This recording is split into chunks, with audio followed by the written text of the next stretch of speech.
Now, it can get confusing. There's so many names for ribs out there, and it's not confusing at all. But first, you need to know that it's rather unique to be able to get a whole bunch of different cuts of ribs from one protein, and you can do that with pork.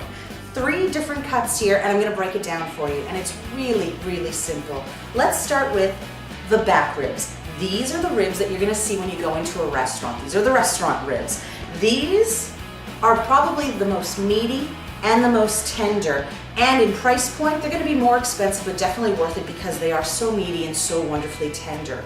How would you prepare a back rib or a restaurant quality rib? You would do it either in the oven, you can also grill it too.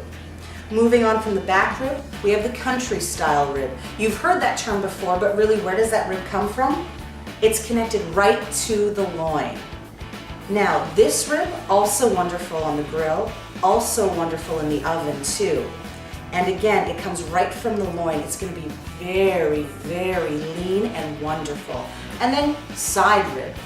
Side rib comes from the belly. You know where all that wonderful bacon comes from? Now, not nearly as meaty, not nearly as tender, but this rib is perfect for the slow cooker. Now, there's a couple of different names that we associate the side rib with. You might hear St. Louis, you might hear spare rib, you might hear sweet and sour rib. That's all referring to the side rib here. So you can see 3 very different cuts of rib, all coming from pork. Now, to learn how to prepare these and cook them, it's simple. Go to manitobapork.com.